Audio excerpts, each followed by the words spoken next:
Hola, la mesa directiva les da la más cordial bienvenida. Hoy miércoles 21 de septiembre, siendo las 17 horas en punto, iniciaremos nuestro simposio intitulado Alteraciones del sueño, un problema latente en personas mayores.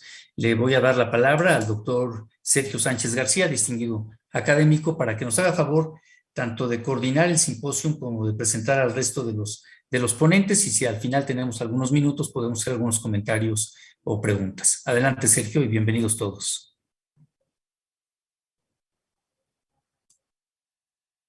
Sergio, tu micrófono está cerrado, por favor. Hoy empezaremos el simposio, es una grabación que la tenemos ya. Y por favor, si nos podían dar ya entrada con el video, por favor.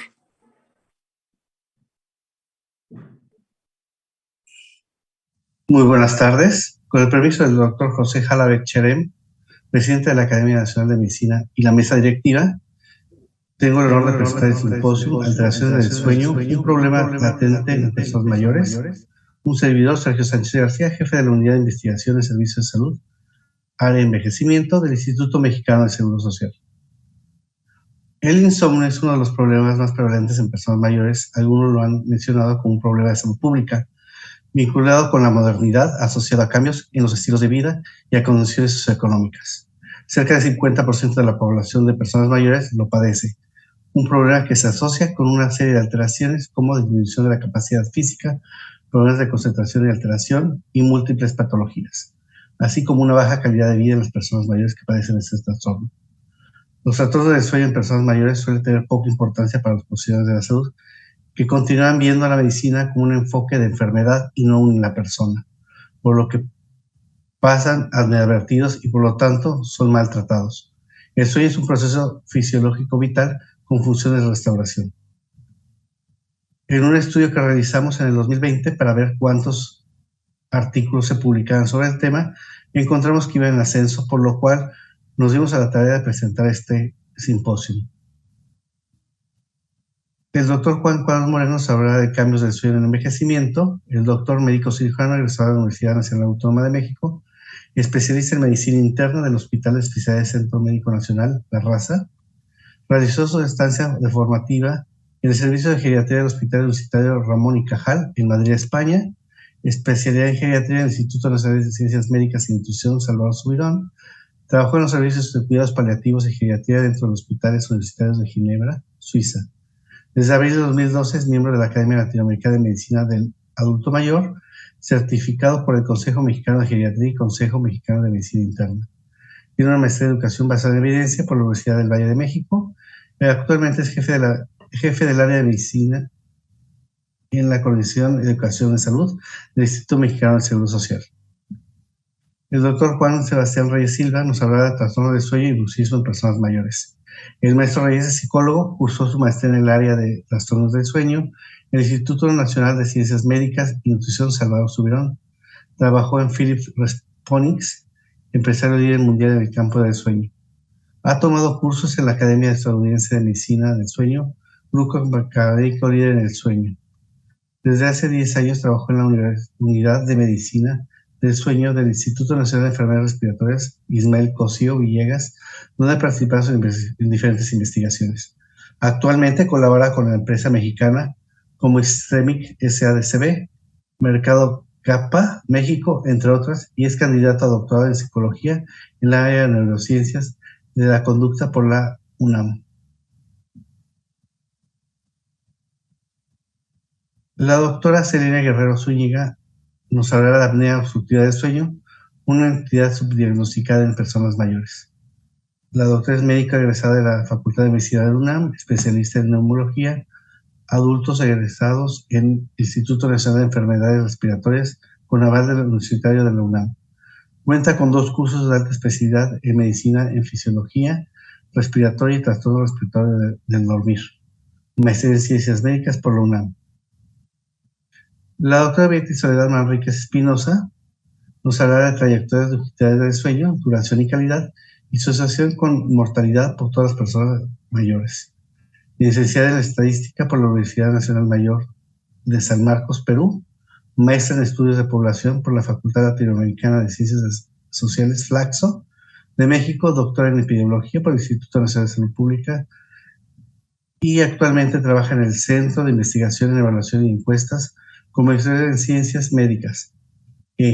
Miembro del Sistema Nacional de Investigadores nivel 2, tiene amplia experiencia en el área de docencia e investigación en epidemiología del envejecimiento, con los cuales ha obtenido diversos reconocimientos, han realizado diversas publicaciones, también ha conducido estudios en el tema de envejecimiento, en particular sobre fragilidad y sarcopenia. Actualmente es co-líder del estudio on Global Again and Adult Health en México, SAGE, México, estudio multicéntrico en 6 países de la OMS. Ha sido docente del programa en la área de bioestadística, metodología de la investigación, severidad de tesis. Sus áreas de interés son envejecimiento y salud, enfermedad crónica, evaluación del programa y políticas en salud.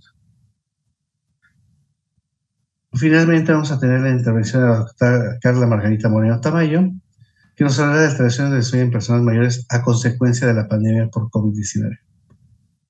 La doctora es investigadora en la Unidad de Investigación Epidemiológica y Servicios de Salud, área envejecimiento, del Instituto Mexicano del Seguro Social en la Ciudad de México, desde el 2016. Miembro del Sistema Nacional de Investigadores, nivel 1, colabora actualmente en el estudio de población titulado Corte de Obesidad, Sarcopenia y Fragilidad en Adultos Mayores de México, en que se participa con hombres y mujeres de 60 años y más, derechohabientes del Instituto Mexicano del Seguro Social en la Ciudad de México.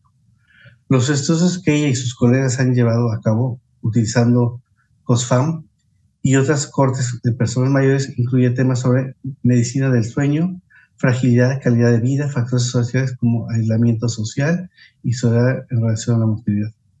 Pues esperemos que les guste mucho este simposio y comenzamos. Muy buenas tardes a todos.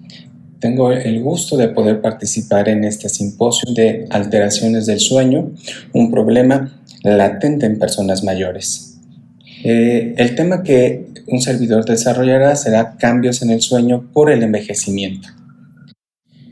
Definitivamente el sueño es un componente importante para la salud y el bienestar del individuo. Esto y no importando la etapa de la vida en la que nos encontremos. Ya desde hace varias décadas nos hemos visto confrontados con un incremento cada vez mayor de la población que cuenta con una edad igual o superior a los 60 años de edad. Esta población es una de las que presenta mayores quejas en cuanto al sueño.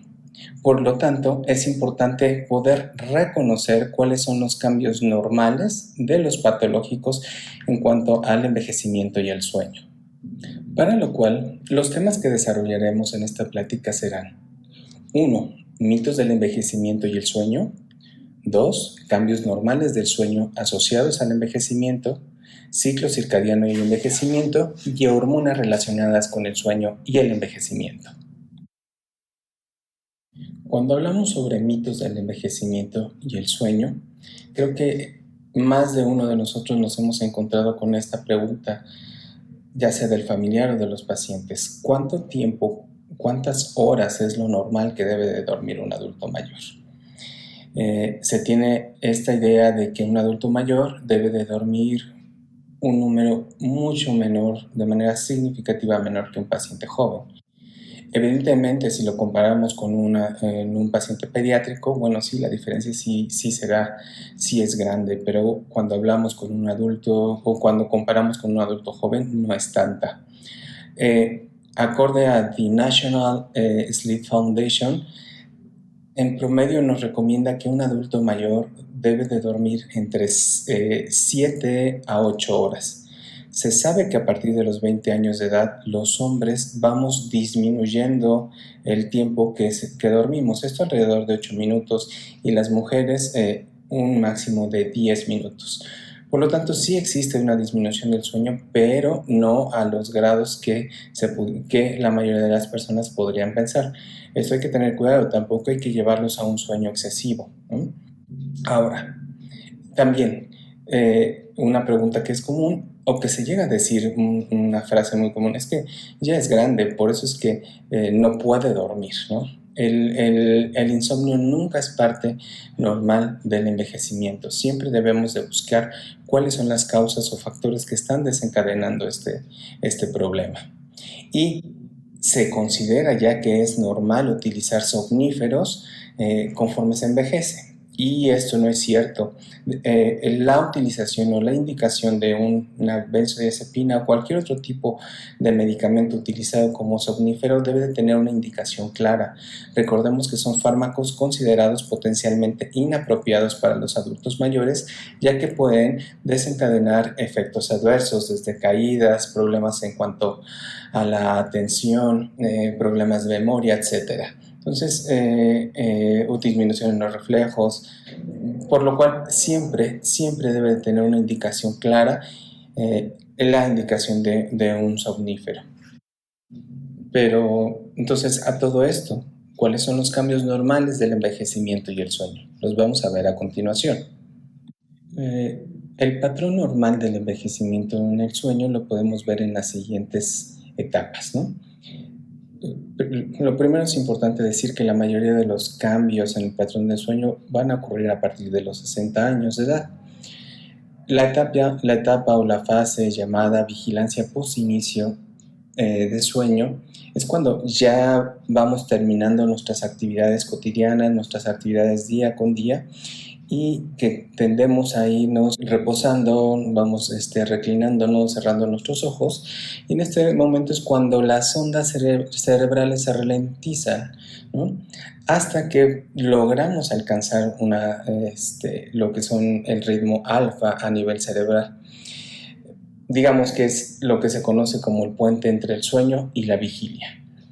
El sueño lo podemos dividir ya ahora en dos fases, lo que es el sueño REM y lo que es el sueño no REM. El sueño no REM cuenta con 3 fases, ¿sí? Previamente se clasificaba en 4, pero actualmente lo dividimos en 3. Y de manera global, el sueño no REM se caracteriza por una actividad electroencefálica que es sincrónica, que es en donde encontramos nosotros el sueño superficial, que es la fase 1, un sueño intermedio, que está lo que es la fase 2, y la fase 3 ya es lo que es un sueño profundo. La primera fase, o N1, es considerada una transición entre la vigilia y el sueño, y representa alrededor de un 5% del tiempo total en el que dormimos. Sin embargo, en las personas mayores va siendo mayor, puede llegar hasta un 5 o un 8%. Después, la fase N2, el sueño intermedio o etapa 2, se caracteriza por ondas lentas, tipo teta, y representa la mayor parte del sueño. Es importante señalar que medicamentos como son las benzodiazepinas pueden prolongar esta etapa. Y finalmente el sueño 3 o sueño profundo, que siguen siendo ondas lentas, ondas alfa, y en las cuales se requiere un estímulo mucho mayor para poder despertar al paciente. Es donde en general se habla que se produce el mayor proceso de reparación a nivel global, ¿no? Y después lo que es el sueño R o el sueño REM, que es caracterizado por una actividad electroencefalográfica totalmente o más desincronizada, de bajo voltaje, en el cual existe atonía muscular y movimientos oculares rápidos, de ahí el nombre. Corresponde más o menos un 20-25% del tiempo total en que el adulto duerme, ¿sí? Y hay momentos fásicos, hay momentos tónicos. El momento fásico es aquel en el que hay una estimulación del sistema simpático y existe el movimiento ocular rápido.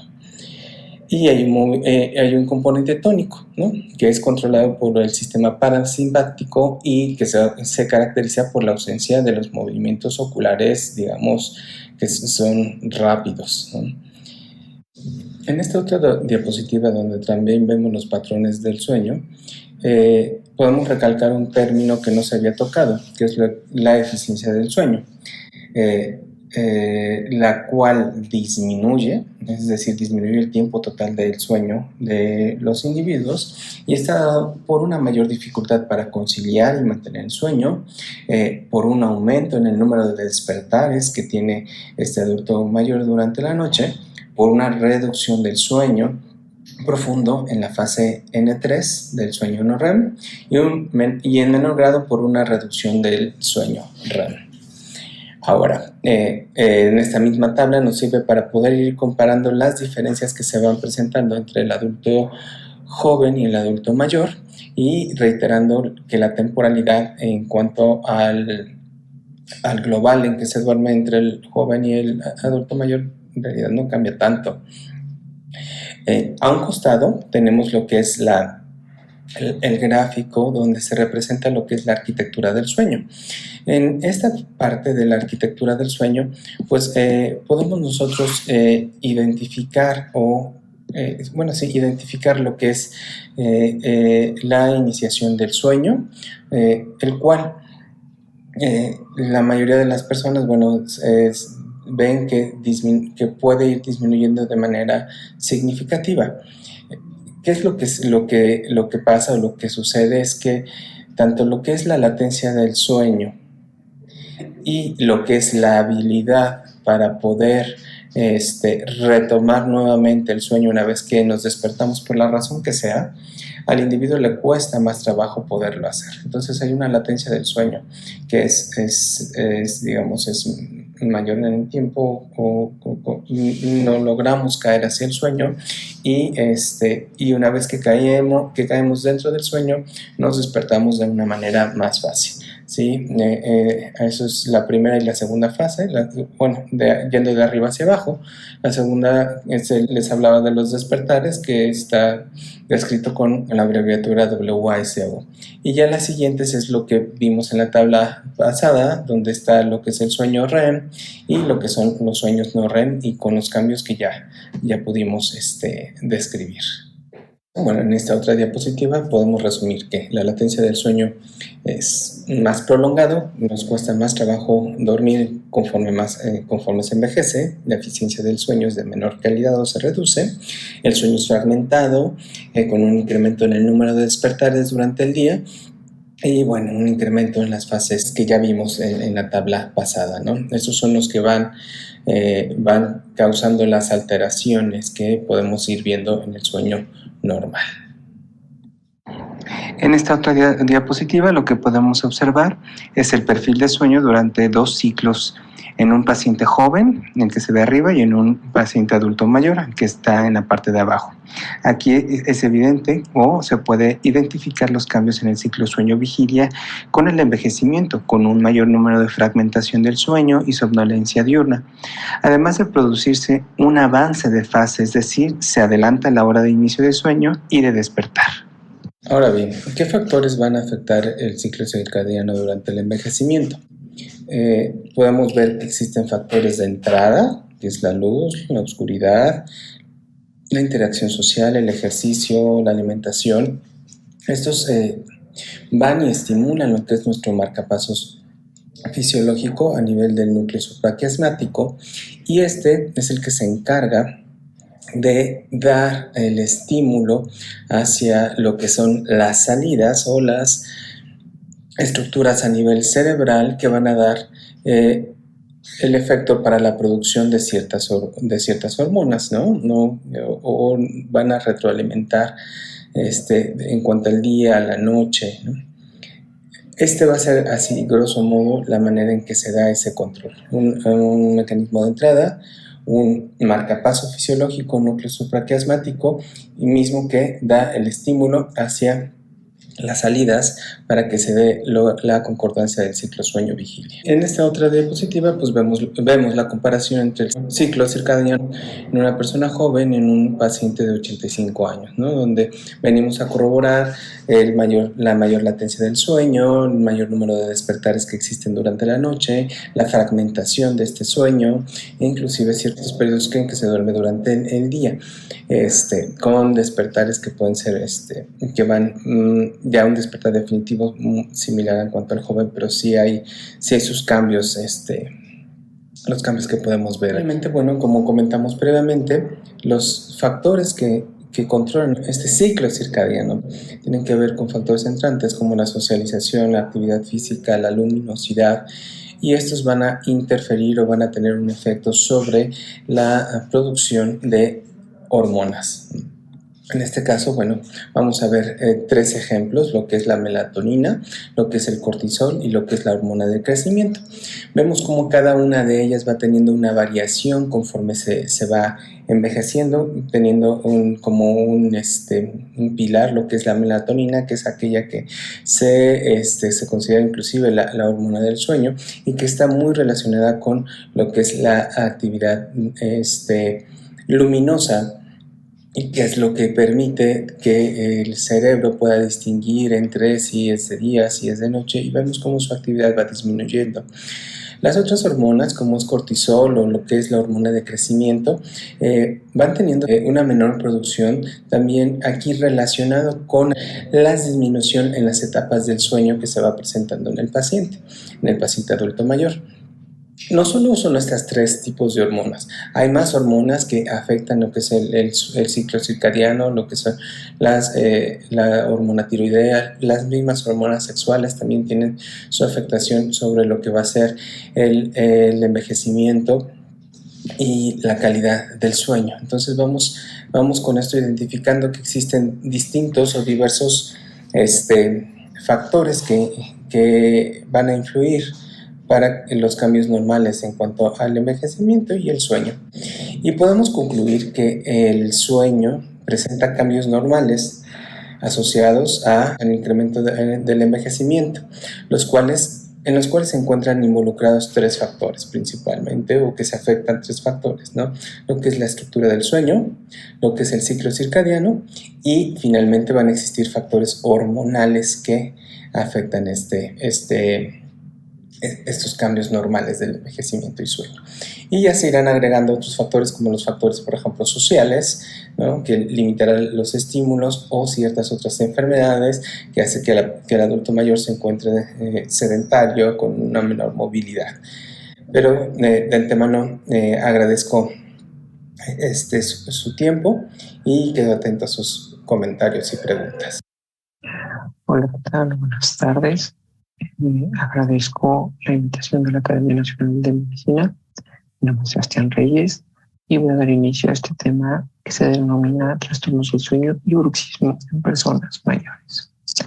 Lo primero que mencionaré es que el bruxismo ya es una entidad clínicamente reconocida por la Organización Mundial de la Salud. En el documento de la Clasificación Internacional de Enfermedades, el bruxismo se va a dividir en 2, o se reconoce como 2 entidades, una en el día y otra en la noche.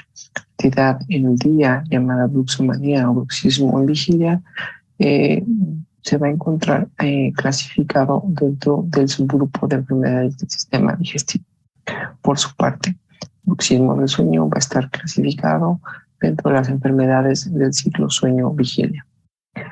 Uno de los grupos, quizá el grupo de mayor relevancia a nivel internacional referente al campo de medicina del sueño, es el de la Academia Estadounidense. Y ese documento, titulado como tercera clasificación de trastornos del sueño, se coloca al bruxismo dentro del grupo relacionadas al movimiento. Ahora bien, la Secretaría de Salud en sus guías de práctica clínica reconoce al bruxismo como un problema bucal.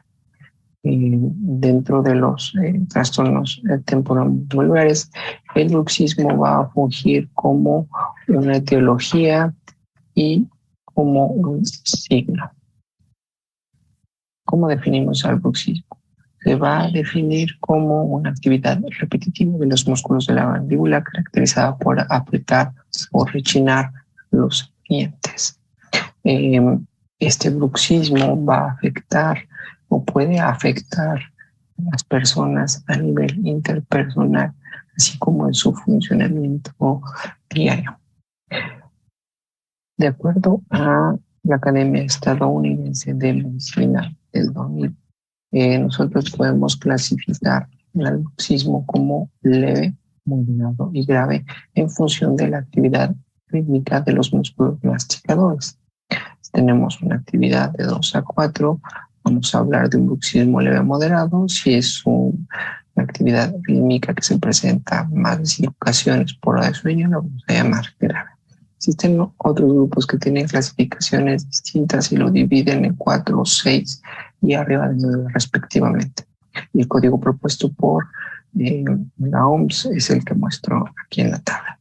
Ahora bien, los subtipos ya se los manejamos como diurno y como nocturno. Dentro del nocturno vamos a encontrar el primario o idiopático, el secundario a enfermedades o condiciones médicas y el tercero muy asociado al secundario en definición, pero tiene que ver más como una reacción a un tratamiento. El bruxismo es altamente prevalente a lo largo del ciclo vital. Los datos nos dicen que es más prevalente antes de los 11 años. En hombres y en mujeres no se han notado diferencias a lo largo de pues el ciclo vital. Sin embargo, en adultos mayores se considera que la prevalencia, que es del 3% en población general, se encuentra subestimada debido a factores como el edenturismo, el uso de dentaduras postizas y cambios en el comportamiento del sueño, por ejemplo, el aislamiento. Ahora bien, una revisión reciente señala que en realidad la prevalencia en poblaciones particulares es desconocida debido a un progreso diagnóstico. Y esto es lo que estaremos ahondando un poco en las siguientes diapositivas. Los criterios diagnósticos. Bueno, los criterios diagnósticos según la tercera clasificación de la Academia Estadounidense son los siguientes. Deben cumplirse los criterios A y B. Rechinar los dientes de forma regular y frecuente mientras se duerme, como se muestra en el video, así como desgaste en los dientes. También se pueden manifestar dolores de cabeza en la región temporal, dolor o fatiga en los músculos de la mandíbula o sencillamente los músculos de la mandíbula contracturados. Aquí se hace una nota importante y es que aunque la polisomnografía no es necesaria para el diagnóstico, el bruxismo idealmente se registra por medio de actividad de los músculos maceteros con video y audio simultáneos. En este sentido, el uso de la polisomnografía puede manifestarnos que un paciente dado presenta bruxismo sin temor a equivocarnos.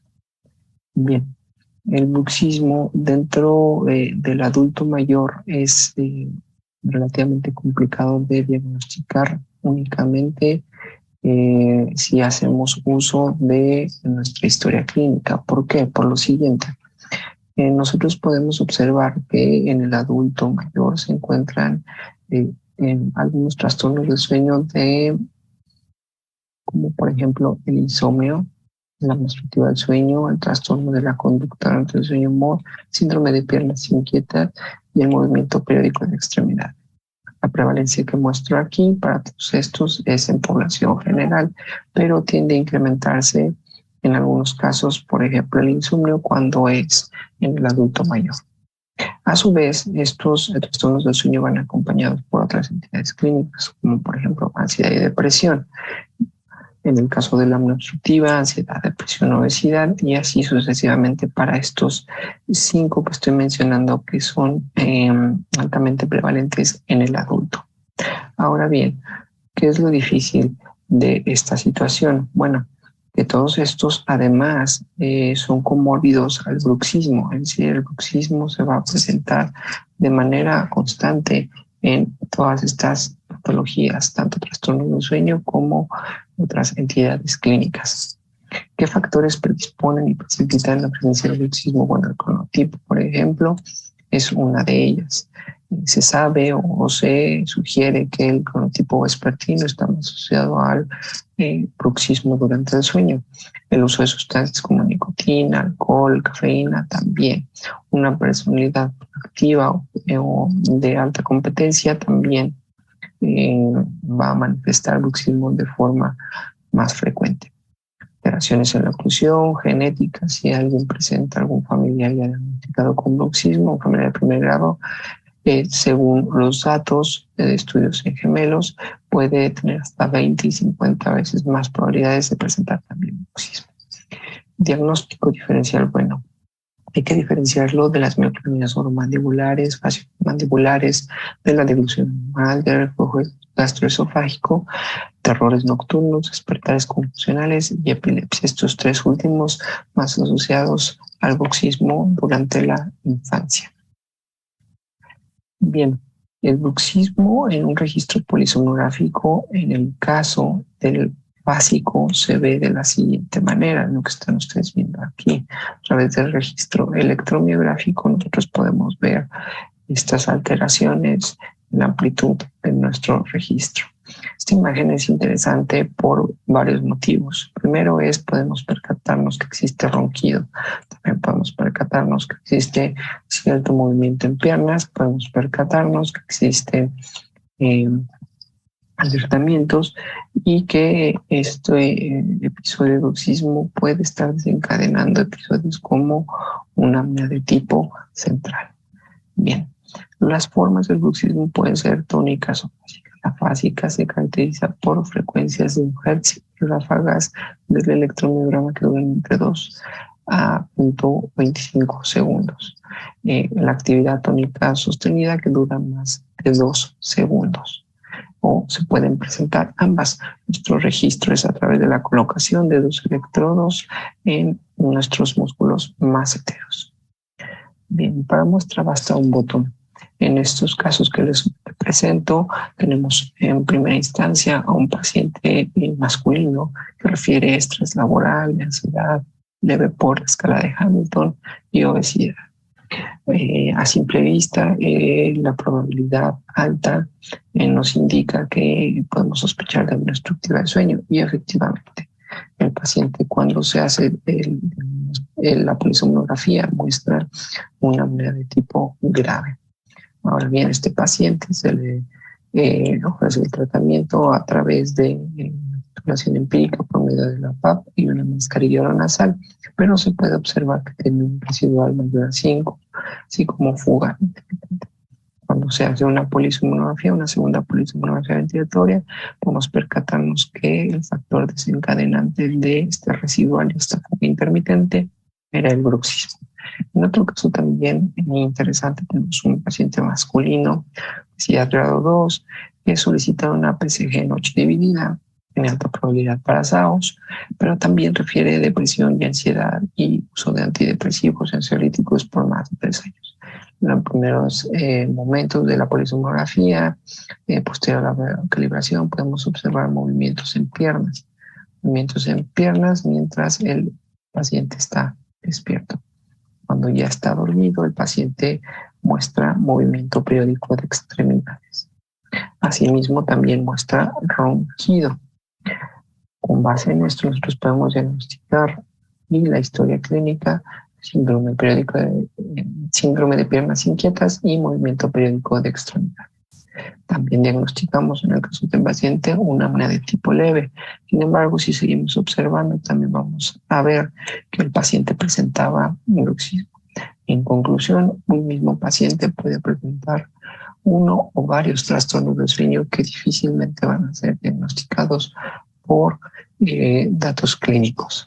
De tal suerte que podemos tener un sistema diagnóstico del bruxismo a través de el autorreporte, por ejemplo, cuestionarios, se considera como un posible diagnóstico, uno probable si utilizamos hallazgos físicos, además del autorreporte, y el definitivo si además utilizamos la polisomnografía. De tal suerte que el diagnóstico va a ser más específico y más sensible cuando utilizamos estas 3 herramientas. Las opciones de tratamiento para el bruxismo. A la fecha, el más utilizado es la férula oclusal. Sin embargo, información reciente nos indica que la toxina botulínica y la retroalimentación biológica podrían funcionar como métodos terapéuticos. Hasta el día de hoy no hay cura. ¿Por qué es importante esto? En un estudio aquí en México, en Toluca, se le preguntó a pacientes adultos mayores qué tratamiento se le indicó. Cerca del 45% indicó que era farmacológico, el 38% indicó que era férulas oclusales y el 17% modificación de hábitos. Esto es interesante porque no hay medicamentos a la fecha, con excepción de la o fármacos, con excepción de la toxina botulínica, que han demostrado o han sugerido eficacia en el tratamiento del bruxismo. Ahora bien, en cuanto a la forma en que estos pacientes consideraban que eran mejor tratados, pues un gran porcentaje, 67%, incluyó a las técnicas de relajación, además de la férula y el tratamiento indicando que el tratamiento multidisciplinario puede ser la mejor herramienta para este tipo de pacientes, en particular si tenemos comorbilidades importantes. No me queda más que agradecer a la Academia Nacional de Medicina y les agradezco su atención. Muy bien, buenas tardes. Para continuar con el programa del simposio, iniciaremos con la charla titulada Apnea obstructiva del sueño, una entidad subdiagnosticada en adultos mayores. Como contenido de la presentación hablaremos muy brevemente de la definición y clasificación de la apnea obstructiva del sueño, cuál es la prevalencia por cuestionarios y por polisomnografía en adultos mayores de la población general, cuáles son los daños a la salud en este grupo de edad en particular, cuál es el impacto de recetarles tratamiento para esta enfermedad y finalmente algunas conclusiones de quien hizo la revisión. A manera de definición, recordemos que la apnea obstructiva del sueño es una enfermedad caracterizada por episodios recurrentes de obstrucción parcial o total de la vía aérea superior durante el sueño que causan hipoxia intermitente, oscilaciones de la presión intratorácica y fragmentación del sueño como mecanismos de daño. Según la tercera clasificación internacional de enfermedades, necesitamos tener ya sea síntomas diurnos o nocturnos del propio paciente o el compañero de cama, o bien alguna enfermedad que se haya relacionado como daño a la salud, tales como hipertensión, diabetes, fibrilación auricular o enfermedad coronaria, asociada a una medición objetiva de respiración durante el sueño, como lo es una polisomnografía o una poligrafía respiratoria, con más de 5 eventos por hora, o bien, independientemente de la presencia de síntomas o comorbilidades, presentar un índice de apnea-hipopnea mayor a 15 eventos por hora. Nuestra clasificación inicial y un tanto simplista de la enfermedad ha estado basada justamente en el índice de apnea-hipopnea y nos dice que lo vamos a clasificar como leve cuando tenemos entre 5 y 14.9 eventos por hora, como moderado cuando tenemos entre 15 y 30 eventos por hora y como grave cuando tenemos más de 30 eventos por hora. La última propuesta del Documento Internacional de Apnea Obstructiva del Sueño nos habla de algunas otras dimensiones de la enfermedad que será importante integrar a nuestra práctica cuando estamos tratando apnea obstructiva del sueño, tales como el tiempo que el sujeto pasa con saturación por debajo de 90%, su escala de somnolencia de Epworth, si tiene obesidad y si tiene alguna otra enfermedad cardiovascular. ¿Qué sabemos de la prevalencia de apnea obstructiva del sueño, al menos por cuestionarios? Y estos sí son datos para México. Bueno, en la Salud de Medio Camino de 2016 se definió por cuestionario de Berlín que entre los mayores de 20 años en nuestro país, 27.3% presentan alto riesgo de apnea obstructiva del sueño, que esto es más frecuente en las áreas urbanas, por supuesto en los pacientes que reportan diagnóstico previo de hipertensión arterial sistémica y que va incrementando en frecuencia según tenemos sobrepeso u obesidad. Y noten cómo los mayores de 60 años, lo que esperaríamos de alto riesgo y por lo tanto una buena proporción de casos positivos, sería 32.3% de nuestros adultos mayores con alto riesgo para apnea del sueño. En la Salud de 2020, ¿cuál sigue siendo el escenario? Bueno, que 74 de cada 100 adultos en México tienen sobrepeso u obesidad y que incluso esta entidad es más frecuente en las mujeres, al menos las clasificaciones para obesidad. Y que en relación a la hipertensión arterial sistémica tenemos una prevalencia mayor al 60%, tanto en mujeres como en hombres, a partir de los 60 años, y sabemos que de ellos 50% corresponden a pacientes de alto riesgo para apnea. Muy bien, continuando con la prevalencia por cuestionarios para México, en el estudio COSFOMA, que está siguiendo a adultos mayores de 60 años, derechohabientes del Instituto Mexicano del Seguro Social que viven en la Ciudad de México, pues bueno, solo 2.9% reportó haber tenido el diagnóstico previo de apnea obstructiva. Pero nuevamente, cuando se aplica el cuestionario de Berlín, 26.1% de los participantes se clasificarían como de alto riesgo y detecten cómo la proporción de reporte de alto riesgo es significativamente mayor entre las mujeres que además se clasifican como con fragilidad. Así pues, sabemos que el alto riesgo de apnea obstructiva del sueño en adultos mayores que viven en la Ciudad de México incrementa el riesgo o está asociado con la fragilidad en forma significativa y que este fenómeno está altamente llevado por una asociación justamente en las mujeres que no son nuestro paciente más clásico. Si ustedes se ponen a hacer polisomnografías en población abierta, tal fue el caso de Brasil en la ciudad de Sao Paulo, pues lo que ellos pudieron detectar es que después de los 60 a los 69 años, la prevalencia de tener más de 15 eventos por hora ocurre en el 60% de la población y entre los 70 y los 80 años en 86%. Ya sin diferencias dadas entre hombres y mujeres, y lo que sí, un incremento de la prevalencia cuando tenemos sobrepeso y un nuevo incremento de prevalencia cuando tenemos obesidad. Muy bien, para la ciudad de Lausanne, Suiza, nuevamente, adultos mayores de obesidad, sabemos que SAOS moderado a grave estaba presente en casi 60% de los mayores de 60 años y en el caso de las mujeres, más de 35%. Así que yo les diría que lo que deberíamos de esperar en México es que en mayores de 60 años la prevalencia en mujeres debería de estar entre 35 y 63% y en hombres desde 56 hasta 65%. Cuando se han muestrado específicamente adultos mayores, y acá los dos estudios que vamos a seguir tocando son justamente población de Estados Unidos.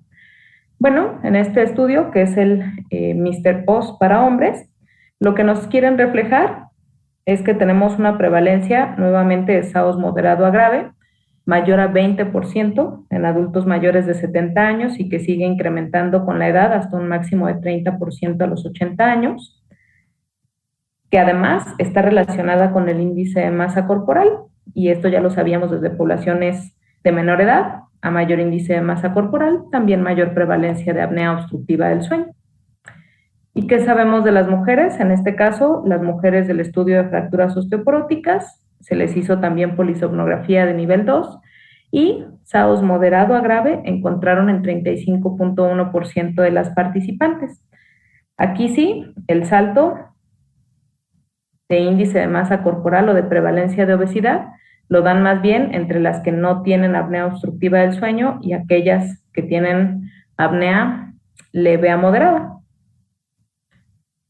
Y bueno, siendo una enfermedad tan frecuente, es decir, más de 50%, ¿no estaremos viendo un fenómeno normal? Pues bueno, hablemos de daños a la salud en este grupo de edad, iniciando con el deterioro cognitivo. Nuevamente, en estas mujeres del estudio de fracturas osteoporóticas, 448 mujeres que tenían 82 años de edad al momento de la polisomnografía, 12.7% tienen un índice de apnea-hipopnea mayor a 30 eventos por hora que las clasificaría como apnea obstructiva del sueño grave. Vean cómo esta condición se relaciona con un incremento significativo de tener deterioro cognitivo en esa misma foto, en este desenlace transversal, de tal forma que sabemos que existe una asociación significativa entre la apnea obstructiva del sueño grave y el deterioro cognitivo en mujeres mayores de 75 años de edad procedentes de la población general. Otro desenlace importantísimo en el grupo de edad es el riesgo de caídas. En este caso, el riesgo de tener más de 2 caídas, nuevamente en el estudio Mr. Oz, población abierta, hombres, en este caso, y acá lo que nos comentan es que no hay un cambio en el riesgo que esté dado por el índice de apnea-hipopnea, sino más bien el porcentaje del tiempo que el participante pasa con saturación debajo de 90%, en este caso definido con más de 10%, se acompaña de un incremento del riesgo de caídas frecuentes durante el siguiente año de la polisomnografía, aun cuando se ajusta por muchas otras causas que sabemos que pueden generar este tipo de riesgos de caídas, de tal suerte que tener más de 10% de una polisomnografía o del tiempo total de sueño con una saturación menor al 90% incrementa el riesgo de caídas en 60%. Hablemos de declinación funcional, es decir, reportar dificultades para realizar actividades instrumentales de la vida diaria en adultos mayores. Nuevamente son nuestras mujeres de alrededor de 80 años de cuando se les hicieron los estudios, seguidas 5 años después. Y lo que vemos es que aquellas pacientes con SAOS moderado a grave, en su seguimiento a 5 años, presentaban el doble de riesgo de tener una dificultad más, o bien de pasar de haber tenido ninguna dificultad a tener ya alguna dificultad en actividades instrumentales de la vida diaria. En cuanto a la incidencia de eventos vasculares cerebrales, nuevamente, datos procedentes del estudio de Mr. Oz, otra vez un punto de corte de más de 10% del tiempo total de sueño, tienen un incremento de 83% del riesgo de eventos vasculares cerebrales en los siguientes 7 años y además de que este evento corresponda a un evento de EBC letal, de tal suerte que nuevamente un tiempo con saturación debajo de 90 mayor del 10% incrementa el riesgo de eventos vasculares cerebrales. Finalmente, en cuanto a mortalidad cardiovascular, más de 12 minutos con una saturación menor a 90% a nivel del mar se acompaña de un 59% de incremento del riesgo de mortalidad cardiovascular. Y hablando del tratamiento, bueno, tenemos 4 ensayos clínicos controlados, todos en adultos mayores, con apnea obstructiva del sueño moderada a grave, y básicamente lo que sabemos es que el tratamiento con presión positiva reduce en forma significativa la somnolencia excesiva diurna, los síntomas diurnos y nocturnos por cuestionario de Quebec, y además los síntomas emocionales y de interacción social, de tal suerte que el CPAP es efectivo para mejorar la somnolencia y la calidad de vida relacionada al sueño. Finalmente, hablando de nuestro desenlace más importante, mortalidad, en este caso son sujetos seguidos del Sleep, Heart and Health Study. Entre el diagnóstico y el siguiente seguimiento les preguntaron si les habían prescrito terapia con presión positiva. 81 participantes reportaron este antecedente y se les buscaron pares por sexo, por edad y por índice de apnea y hipopnea. Aquí hay un pequeño sesgo de mayor prescripción de CPAP a aquellos pacientes con mayor escolaridad e independientemente de esto, después del 6º año, lo que vemos es que aquellos participantes a quienes se les había prescrito CPAP tuvieron una mortalidad significativamente menor que aquellos en los que no se prescribió esta terapia, sobre todo después de los 6 años desde que se hizo el diagnóstico. Así que a manera de conclusiones, la apnea obstructiva del sueño es, por supuesto, el trastorno respiratorio del dormir más frecuente. Su prevalencia está subestimada en México. Solo 2.9% de nuestros adultos mayores reportan diagnóstico previo cuando la frecuencia debería de ser 35 a 65%. La apnea moderada, que además se acompaña de hipoxemia durante el sueño, se ha relacionado con deterioro cognitivo, funcional, caídas, incidencia de eventos vasculares cerebrales y mortalidad. Adicionalmente, el tratamiento que tenemos, que es presión positiva continua en la vía aérea, reduce la somnolencia, mejora la calidad de vida relacionada al sueño y también reduce la mortalidad en sujetos después de los 60 años de edad. Pues esto sería todo por mi parte. Muchas gracias por la invitación al doctor Sánchez y quedo a sus órdenes para dudas o comentarios. Muy buenas tardes. El trabajo que les vengo a presentar tiene como título Trayectorias longitudinales del sueño y su asociación con la mortalidad por todas las causas. Este es un trabajo que venimos realizando en colaboración con colegas del Instituto Nacional de Salud Pública, con el maestro Aaron Salinas y con la doctora Carla Morena Tamayo del Instituto Mexicano del Seguro Social. La fisiología del sueño sufre cambios significativos a lo largo de la vida y la distribución de la duración del sueño varía con la edad. Las pautas de la salud pública para la duración del sueño normalmente recomiendan que las personas duerman entre 7 y 9 horas si tienen entre 18 y 64 años, o que duerman entre 7 y 8 horas si son personas que tienen más de 65 años. El sueño influye en gran medida en el funcionamiento diario, la salud física y mental de las personas. Los cambios perjudiciales en la duración del sueño a menudo ocurren cuando las personas van envejeciendo y los adultos mayores tienden a informar mayores tasas de trastornos de sueños. Un estudio desarrollado en el 2017 en población mexicana encontró que adultos mayores de que residían en localidades rurales reportaron tener un 20% una queja subjetiva de memoria. No obstante, el tema del trastorno de sueño, en general la salud del sueño, es un tema poco atendido en salud pública. Se han realizado diversas investigaciones buscando entender cómo la salud del sueño en diferentes facetas se vincula con eventos adversos en la salud. Lo que se ha reportado es que los extremos de la duración, vamos a llamarle la duración corta o la duración prolongada, se está vinculando con estos resultados adversos en salud, en particular en los adultos mayores, como es el caso del deterioro cognitivo, la mortalidad prematura e incluso recientemente se ha reportado que estos extremos de la duración del sueño, en algunos casos ambos, la corta o la duración prolongada, en algunos otros solo la duración corta o solo la duración prolongada, se vincula con la presencia y la incidencia de fragilidad. No obstante, la mayoría de estos estudios han sido transversales y solo muy pocos tienen una estructura longitudinal. Poco se sabe sobre los patrones longitudinales de la duración del sueño y de la calidad del sueño y cómo estos cambios en las trayectorias se vinculan con eventos adversos.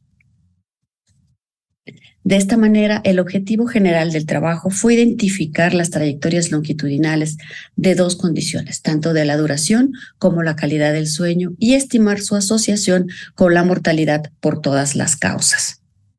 Algunos aspectos metodológicos, vamos a estudiar la información de la Organización Mundial de la Salud. La Organización Mundial de la Salud financió un proyecto que tiene como nombre Estudios sobre el Envejecimiento Global y la Salud de los Adultos, SAGE por sus siglas en inglés.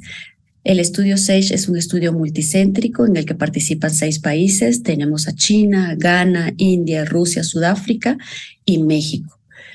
En el caso particular de México se cuenta con 4 rondas, con 4 mediciones llevadas a cabo en el 2009, la medición basal, 2014, 2017 y 2021. Para este trabajo vamos a analizar las 3 primeras rondas, es decir, 2009, 2014 y 2017. En total, el estudio SAGE tiene entrevistado a 3.277 personas de 50 años o más a lo largo de estos 9 años de seguimiento. Para el presente trabajo vamos a incluir 2.722 sujetos que tienen la característica de tener al menos 2 mediciones. Esto equivale a un 83% de una tasa de respuesta general. ¿Y cómo hemos medido duración del sueño y calidad del sueño? Ahí vamos.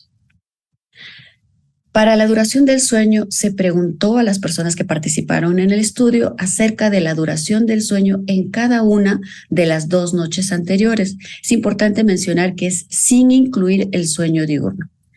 El autorreporte de la duración del sueño se promedió, de tal manera que tenemos una medida resumida de la duración del sueño en cada una de las rondas, es decir, para el 2009, para el 2014 y para el 2017.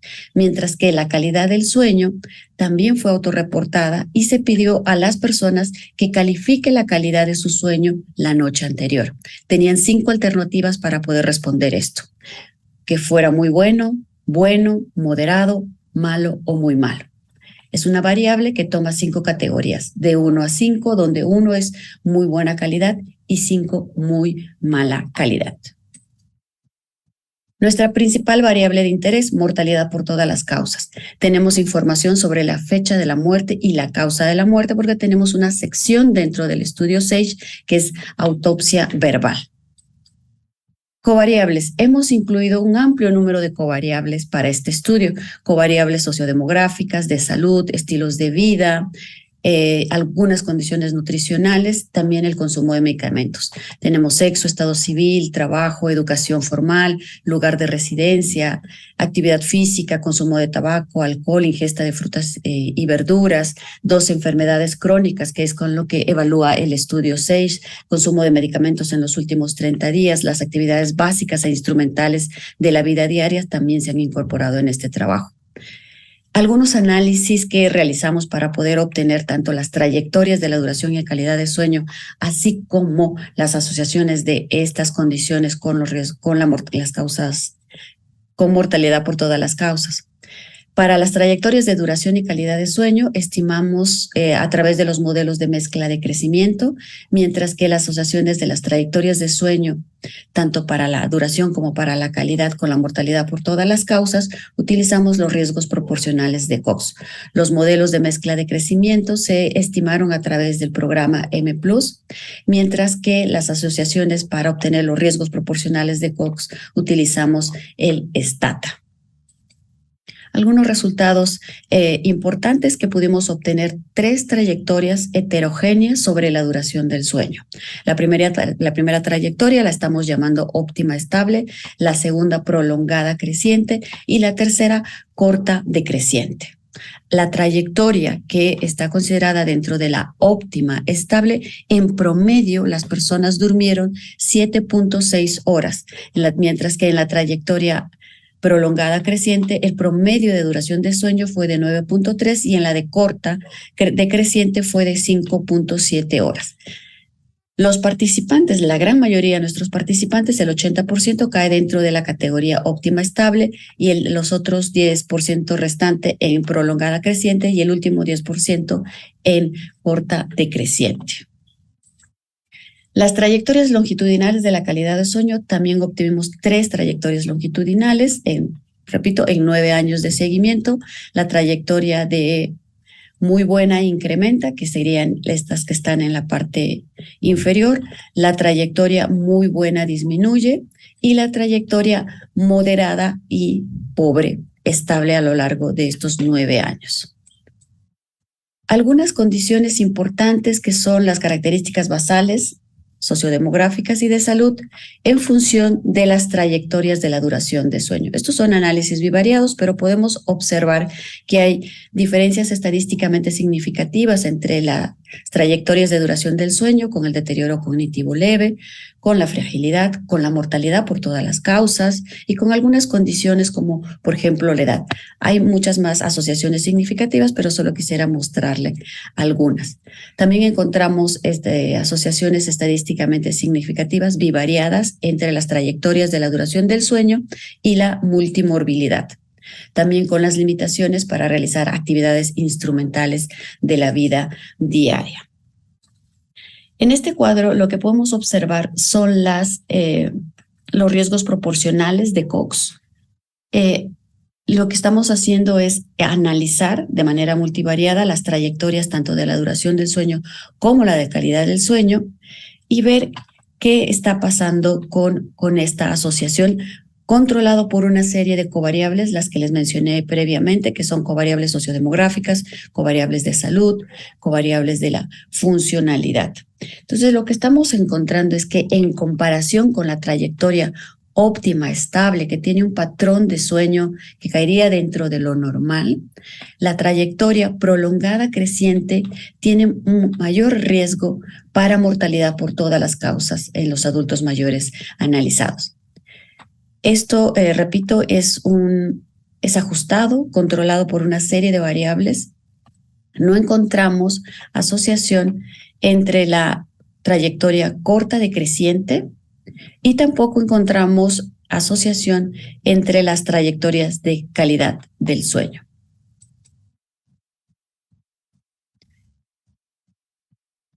Estos hallazgos son los primeros que nosotros sepamos en México que esté analizando las trayectorias longitudinales, además en un periodo tan amplio de 9 años de seguimiento, y que esté proporcionando información acerca de las trayectorias de la duración del sueño, las trayectorias de la calidad del sueño, y que además esté analizando la asociación con la mortalidad por todas las causas. Nuestras estimaciones sugieren que la duración del sueño prolongado creciente es un factor de riesgo para la mortalidad en todas las causas. Estamos hablando de una muestra representativa de adultos mayores mexicanos. Estos hallazgos son clínicamente significativos y podría proporcionar a las personas un mayor acercamiento para poder identificar este patrón a lo largo de 9 años sobre la duración del sueño y no solo tener una medida puntual sobre estos eventos. Este patrón longitudinal nos permite conocer estas características que estamos observando a lo largo de los 9 años. Muchísimas gracias por su atención. Muy buenas tardes. La presentación se titula Alteraciones del sueño en personas mayores a consecuencia de la pandemia por COVID-19.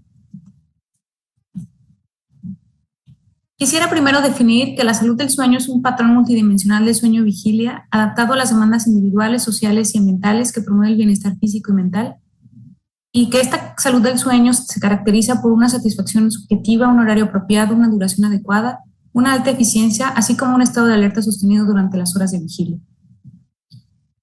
Quisiera marcar 3 aspectos que pudieron haber experimentado las personas durante la pandemia. Estos cambios en la rutina y el estilo de vida, debido al confinamiento domiciliario que además trajo consigo menor contacto social. También la presencia de condiciones preexistentes o bien la aparición de nuevas, tales como ansiedad, depresión, problemas de sueño, miedo o preocupación.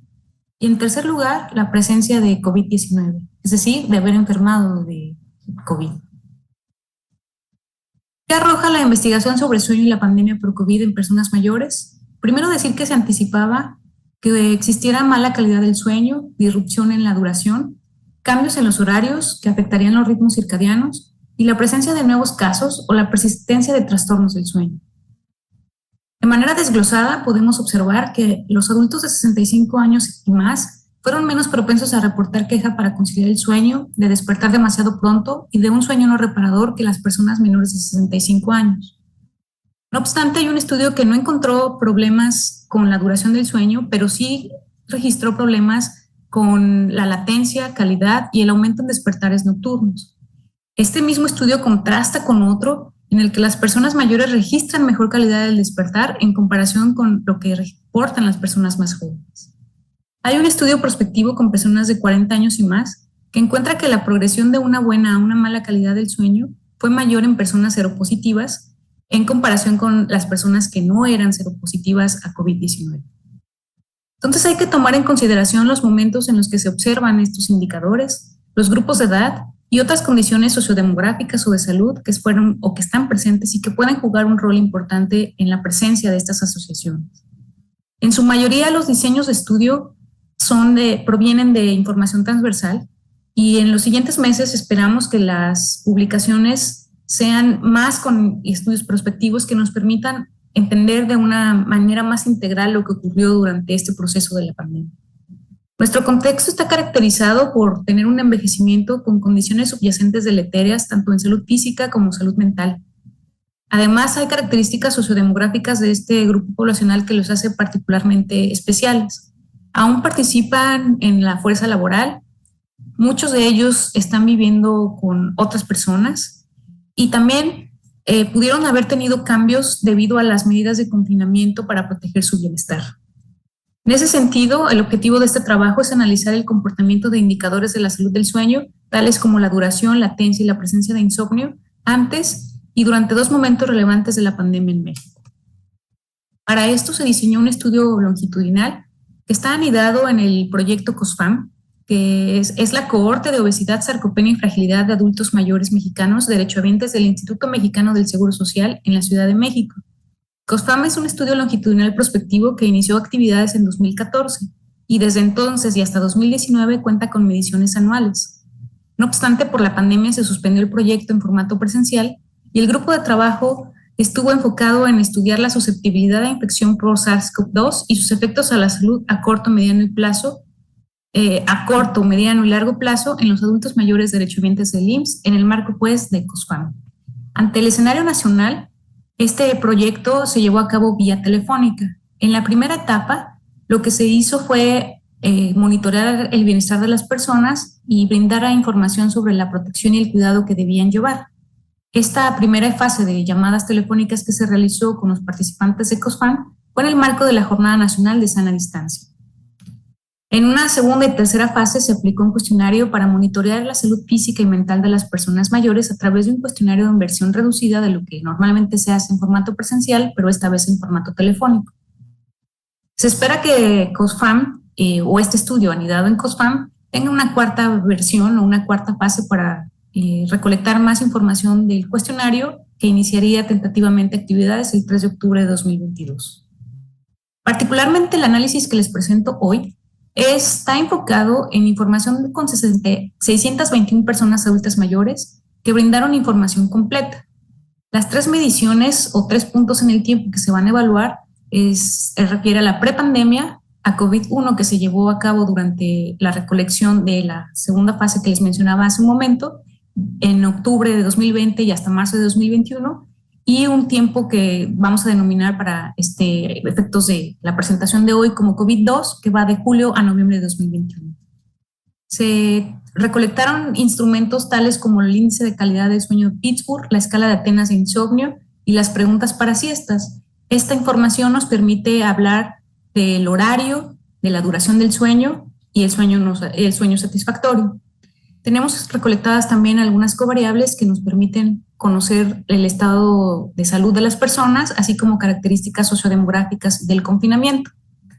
El análisis estadístico estará compuesto por una parte descriptiva y 3 modelos mixtos para datos longitudinales. Uno que se realizó para conocer la predicción acerca de la duración del sueño, otro para insomnio y otro para baja calidad del sueño.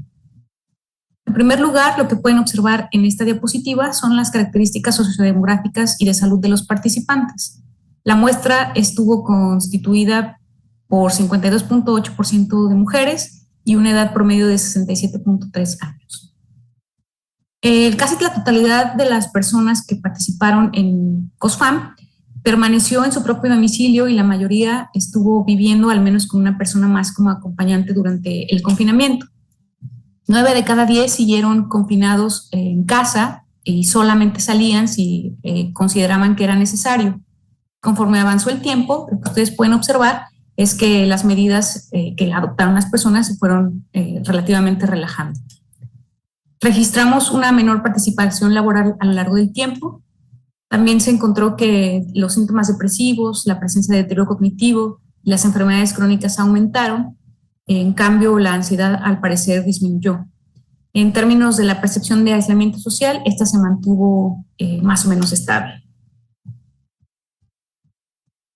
Ahora sí, pasando a los términos de la salud del sueño y hablando específicamente del horario, en este cuadro ustedes pueden observar que la hora de acostarse permaneció estable durante la prepandemia y los 2 momentos en el tiempo que se midió para COVID-1 y COVID-2.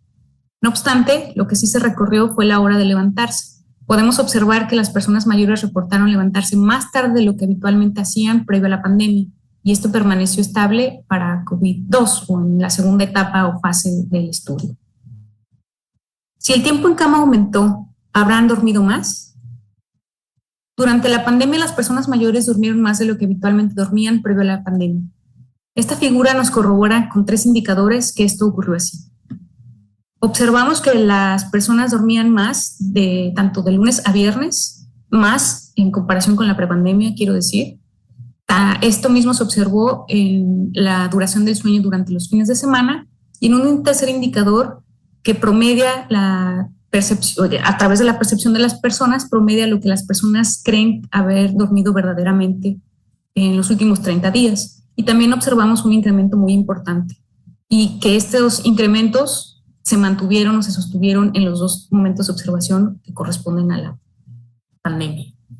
Cuando confrontamos este indicador de las horas que verdaderamente durmió con las horas recomendadas, observamos que las personas mayores también progresaron hacia dormir más. y que estaba caracterizado en 2019 o previo a la pandemia por tener un porcentaje muy alto de personas que dormían menos de las horas recomendadas, es decir, estaban durmiendo menos de 7 horas. Cuando observamos el momento 1 y el momento 2 de la pandemia, nos damos cuenta que las personas durmieron más. Si la duración del sueño aumentó, ¿habrán dormido mejor? Lo que podemos observar en este cuadro es que el tiempo en que tardaron en conciliar el sueño, que es a lo que se le conoce como latencia del sueño, parece no haber cambiado a lo largo del tiempo. La presencia de insomnio y la baja calidad del sueño, en cambio, que son indicadores que nos hablan del sueño satisfactorio, disminuyó durante el periodo de observación. Vamos a tomar como ejemplo la baja calidad del sueño, que se encontraba en 46.5% de los participantes antes de la pandemia, y se registra un cambio hasta 26.3% en la fase 3 del monitoreo telefónico. ¿Qué variables entonces se asocian con lo observado? En este cuadro les presento los resultados de los modelos de regresión lineal y logística mixta en el marco del estudio COSFAM. Y lo que podemos observar es que en las mujeres, en las personas que no trabajaban y en quienes se encontraban unidos, se observó un incremento significativo en la duración del sueño. Estas variables ya no fueron significativas cuando queremos asociar o entender qué pasaba con insomnio y con baja calidad del sueño. No obstante, lo que podemos observar claramente es que la depresión se asocia negativamente con la duración del sueño, pues en promedio las personas con depresión duermen 30 minutos menos. Y esta asociación también se observa con insomnio, en donde aumentan las posibilidades de presentar insomnio, y asimismo las personas con depresión suelen tener mayores posibilidades o probabilidades de tener baja calidad del sueño. Finalmente, las dos conclusiones a las que llegamos es que durante el periodo de observación se encontró que estas personas participantes en el estudio COSFAM y que son derechohabientes del Instituto Mexicano del Seguro Social registran un aumento en la duración del sueño, así como una disminución de insomnio y baja calidad del sueño. Esto concuerda con estos trabajos que les mencionaba en los antecedentes, donde se reportan buenos resultados en distintos parámetros del sueño en las personas mayores. ¿Cómo podríamos explicarlo? Bueno, en realidad son preguntas y todavía no tenemos una respuesta contundente, pero ¿habrá sido que tuvieron mayor tiempo disponible para dormir durante el confinamiento? ¿Habrán tenido aceptación y adaptación de las circunstancias que trajo la pandemia? Hay que recordar que la temporalidad de la recolección de la información que presenté en estos análisis ocurrió después de la jornada de sana distancia, es decir, cuando las medidas de confinamiento ya se habían relajado un poco y ya teníamos un mayor conocimiento de la enfermedad. Quizá el estrés ya había disminuido y las personas lograron tener una mayor aceptación. Finalmente es que encontramos una fuerte asociación entre depresión y el sueño. Por lo tanto, esto nos confirma que la depresión debe ser atendida. A futuro, encontramos que COSFAM continúa su curso y recién terminamos el trabajo de campo. Un punto más de observación para analizar el comportamiento de estos indicadores nos apoyará para entender mejor lo que ocurrió entre la salud del sueño y la pandemia durante este periodo de tiempo. Muchas gracias. Muchas gracias. Muchas gracias a todos los ponentes. Gracias, Sergio Sánchez. Tenemos unos minutos. Yo quisiera empezar la discusión con un pequeño comentario y quizás alguna pregunta. En realidad es un tema muy interesante, el insomnio, y es un tema de salud pública, doctor Sánchez García, es un tema de salud pública que no le hemos dado quizás la mayor importancia que tiene. En las historias clínicas, no muchas veces, o en la mayor parte de las veces, porque nosotros hicimos un estudio de campo en diferentes hospitales para ver si en la historia clínica se hablaba de los trastornos del sueño, y prácticamente en ninguno. No podríamos haber hecho, o no podemos hacer un estudio retrospectivo a este respecto, porque no se interroga lo que es estos trastornos del sueño. Es importante que nosotros tengamos la posibilidad de un sueño reparador, y nosotros como médicos y los residentes que están en guardia, pero en general nosotros como médicos que nos pueden despertar a cualquier hora de la madrugada, tenemos que pasar rápidamente a la fase reparadora del sueño, porque esta fase reparadora, aunque sea unos cuantos minutos, nos da una calidad mejor del sueño, de tal manera que pienso, y está bien descrito, que las siestas son importantes y muy reparadoras, por un lado. También Por otro lado, ya se comentaba de la depresión y de algunas otras enfermedades, pero por supuesto que la diabetes mellitus, los infartos de la cardiopatía isquémica, particularmente los infartos del miocardio, algunas otras cardiopatías como la angina, etcétera, etcétera, se han relacionado junto con algunas otras enfermedades inmunológicas. Aquí también está la doctora Vera, en la presentación más temprana, no digo que sea causa-efecto, pero sí una presentación más temprana de esta situación. Y finalmente, hay un estudio inmunológico muy interesante en donde se ha visto que la gente que tiene insomnio, la vacuna de la influenza tiene menos anticuerpos cuando se le aplican. Hay muchas cosas más que hay que estudiar en el insomnio. Son muy interesantes todas estas interrogantes que produce el insomnio, y creo que esta sesión pues nos hará comprometernos con los estudiantes y con las gentes que hacemos historias clínicas para que interroguemos en forma propositiva los trastornos del sueño. Yo abro la palabra. Ahorita está Miguel Abdo, que quiere comentar algo, y después el doctor Carrillo Esper, y después, incluso nada más déjenme decirles una cosa, hasta para la administración de medicamentos. La administración, por ejemplo, de algunos quimioterápicos debe de ser en determinadas horas. Por ahí está seguramente Raquel Gerson, que no nos dejará mentir que algunos fármacos actúan más a ciertas horas de la madrugada, hablando del cortisol, y de algunos otros quimioterápicos también actúan a estas horas. Entonces, sí tenemos esta sesión, pues, para la Academia de Medicina es muy importante. Creo que nos hace valorar estos trastornos del sueño, y les agradecemos de antemano esta magnífica sesión. Miguel, después Raquel Gerson, después el doctor Carrillo Esper. Pidió primero la palabra el doctor Carrillo Esper, pero le vamos a dar a la doctora Gerson primero la palabra, después a Miguel Abdo. Bueno, Miguel Abdo, porque ya está con el micrófono, No, pues Raquel. La maestra Gerson, la maestra. Raquel, que está por ahí. Gracias a todos y felicito realmente algo que nos llega a cada uno de nosotros y a nuestros residentes. Ciertamente yo quería preguntar respecto al ciclo circadiano y la administración de diferentes agentes. Sabemos que el orden de la administración de los agentes de quimioterapia tiene importante efecto antitumoral o citotóxico. Es más, está indicado cuál debería de ser primero y cuál sería después. Yo quisiera saber, en este ciclo corto ultradiano, que es menos de 24 horas, la relación con el sueño y la relación con la administración de medicamentos noche o día. Si quieres, doctor Sergio Sánchez, le damos 2 palabras más y después podríamos hacer una discusión o una contestación. Miguel y después Raúl. Gracias, presidente.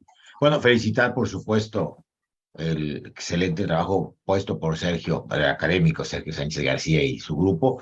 En el chat interactué un poquito con la doctora Selene, a quien agradecí su respuesta también, ya me gustaría ampliarla cuando sea el momento oportuno. Yo le preguntaba a ella en relación a todo lo que es la alta prevalencia de ERGE y la asociación con apnea del sueño y microdespertares amnésicos. Ella ya me puso algún comentario, pero también yo quería decirle, doctora Guerrero, que nosotros en la neurogastroenterología hemos acuñado un término, a lo mejor está un poco así suelto, que se llama presenteísmo, que es el paciente que tiene trastornos del sueño relacionados con reflujo, que no recuerda, además que no durmió bien porque los microdespertares son amnésicos, y que al día siguiente no rinde en el trabajo, tiene accidentes laborales, y esto lo hemos estudiado mucho desde el punto de vista del impacto socioeconómico que representa el tener alteración del sueño, en este caso en particular, relacionado con la enfermedad por reflujo.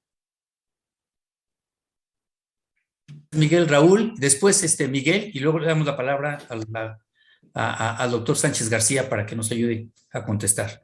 Gracias, doctor. Gracias, doctor Jalabe, por darme la palabra. Bueno, me uno a las felicitaciones de este excelente simposio, doctor Sánchez García, porque toca, como bien lo comentó el doctor Jalabe, un problema de gran importancia en la medicina clínica en general.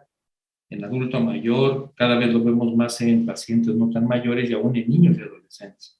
el uso de los adminículos electrónicos, el celular, la tableta, hace que los niños no duerman y tengan insomnio. Pero seré muy puntual en mi pregunta. En la unidad de medicina intensiva, que es a lo que yo me dedico, es donde podemos ver prácticamente muchas de las manifestaciones que nos comentaron el día de hoy.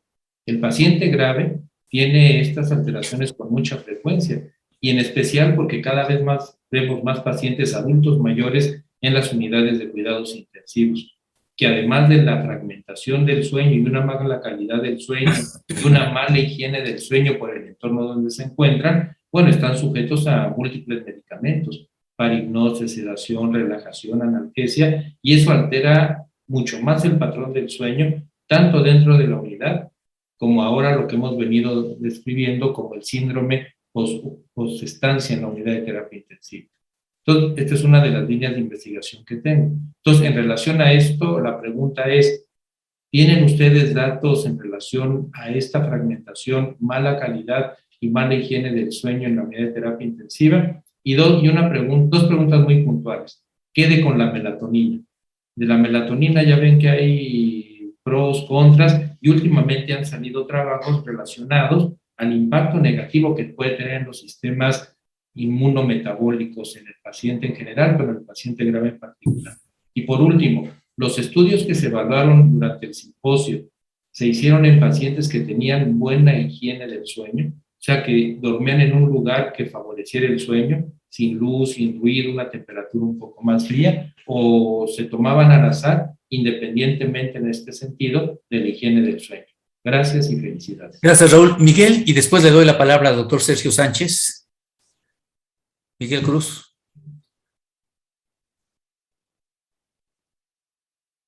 No se oye, doctor.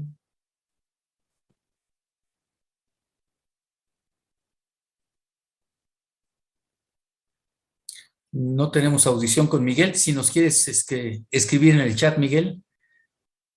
Sí, por favor. No escuchamos a Miguel. Doctor Sánchez García, por favor. Muchas gracias por las preguntas. Pues casi todos los estudios que se presentaron son en población abierta. No tenemos mucha información en México. Y parte ha sido de la corte de Cosfan y de Sager la información que se ha tenido. En hospitales y en otros más con detenimiento, las investigaciones todavía no se han realizado. Está aquí el doctor Juan Cuadros Moreno, que nos puede apoyar un poquito con los comentarios. Por favor, Juan. Sí, en cuanto, por ejemplo, la pregunta en cuanto a si existe algún cambio en cuanto al horario para aplicar alguna quimioterapia, dado los cambios asociados al envejecimiento y el sueño. No, en realidad no, que estén descritos no, deben de darse de manera normal, de manera habitual.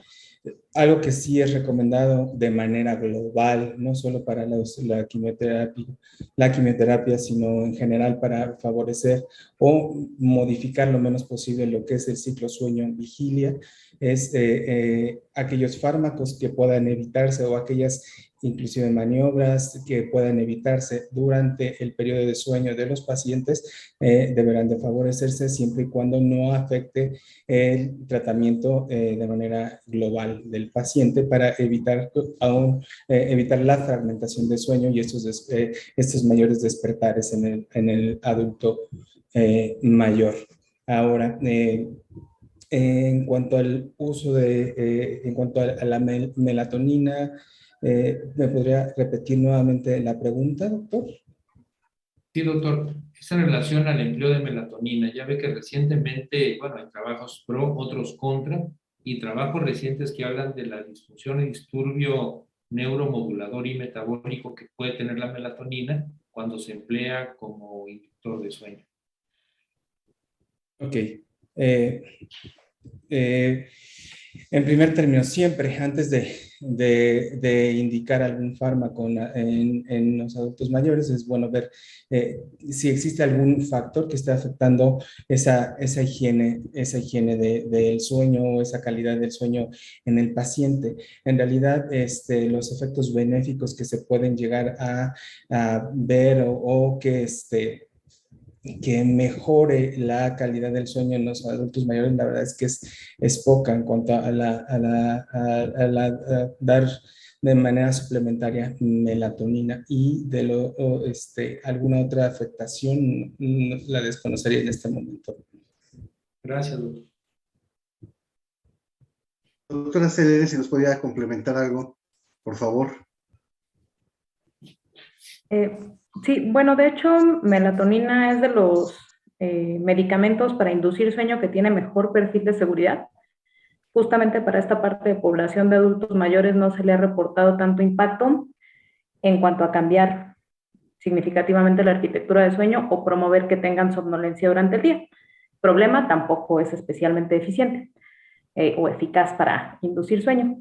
Y por ahí hubo algunos reportes, incluso durante la pandemia, que los pacientes que estuvieron recibiendo melatonina tenían incluso estancias hospitalarias discretamente más cortas. De tal suerte que con buen perfil de seguridad, si no hay tantos síntomas, melatonina es buena selección, incluso en el contexto de pacientes hospitalizados, aunado a todo lo de higiene de sueño que comentó el doctor Esper. Gracias, doctor. El doctor Miguel Cruz comenta aquí en el que quería hablar y no pudo hablar, y dice, ¿se ha reportado deterioro cognitivo en niños con obesidad? Pregunta Miguel, y nuevamente Miguel hablo después. Ok, no tenemos Doctora Vera. información sobre esto. ¿Perdón? No tenemos información sobre esto, doctor, ya que los estudios que hemos hecho siempre han sido en adultos mayores. Sí está relacionado el deterioro cognitivo y sueño con adultos mayores, pero en niños no tenemos idea. No sé si alguno de mis compañeros tenga alguna idea sobre esto, o alguien de aquí, del público. No. Miguel Labdo quería hacer alguna pregunta y después Olga Vera, creo que también. Muy breve, nada más comentar con la doctora Selene y con el panel de expertos. Bueno, nosotros, desde el punto de vista de lo que vemos en hígado, sí, estoy de acuerdo que la melatonina quizás sea uno de los más seguros, pero sí tenemos que ver con medicamentos que actúan en el sustrato del citocromo P450, sobre todo en el C1219, donde se va fundamentalmente diazepam y algunos otros fármacos que se pueden usar en el adulto mayor, como los depresores del sistema nervioso central o algunos medicamentos incluso para la presión arterial. Sabemos que los bloqueos con la melatonina pueden causar deterioro en el control de estos pacientes. Entonces, sí es seguro, pero no tanto. Incluso puede incrementar niveles de glucosa en el paciente con síndrome metabólico. Entonces, sí, nosotros lo tomamos con un poco de reserva desde el punto de vista de las interacciones medicamentosas. Gracias.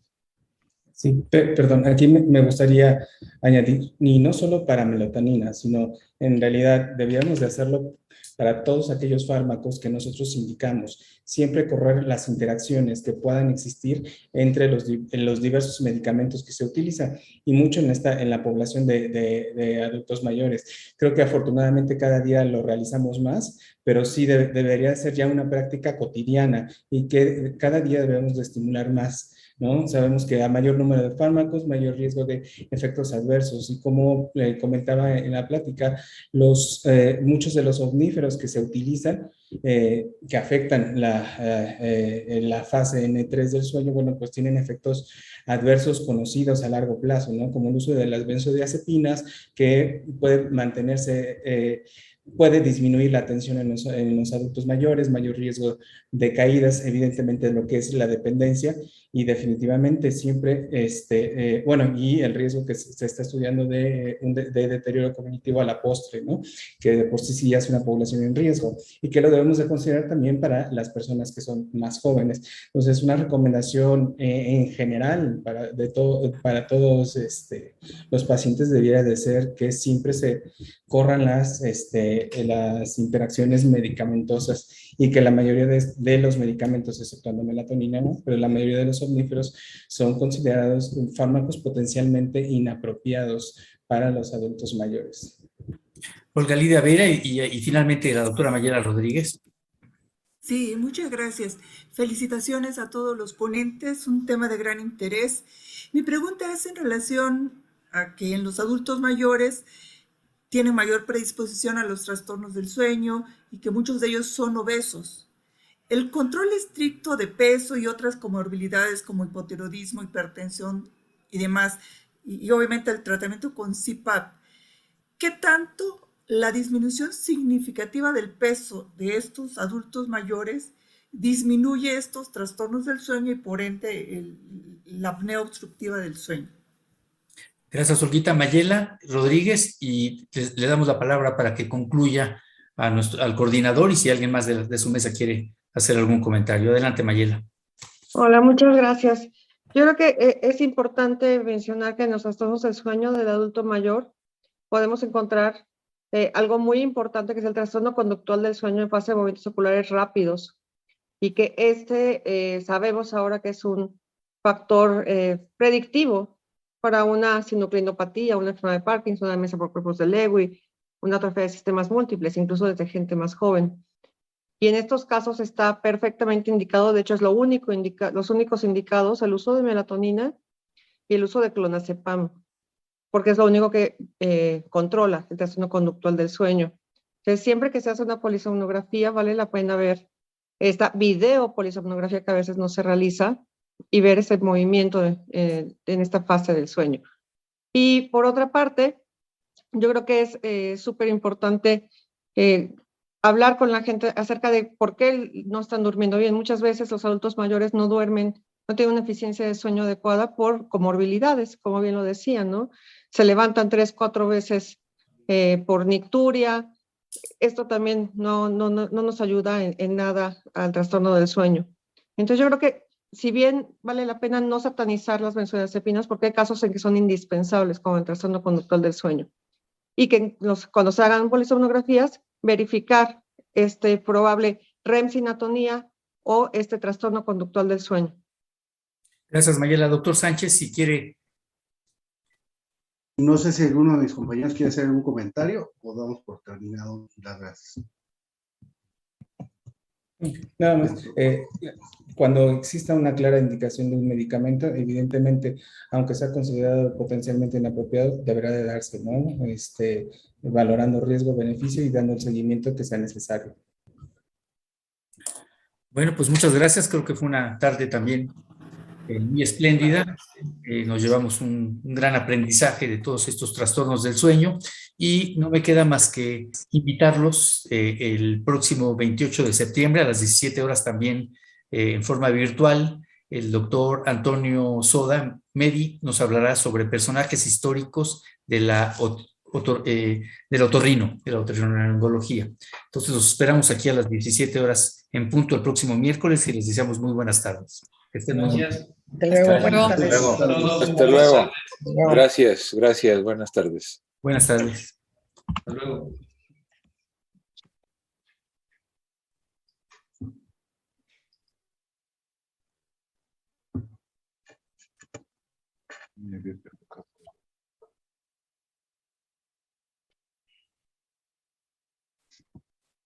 Saludos, Sergio. Muchas gracias. Hasta luego. Hasta luego. Muchas gracias a todos.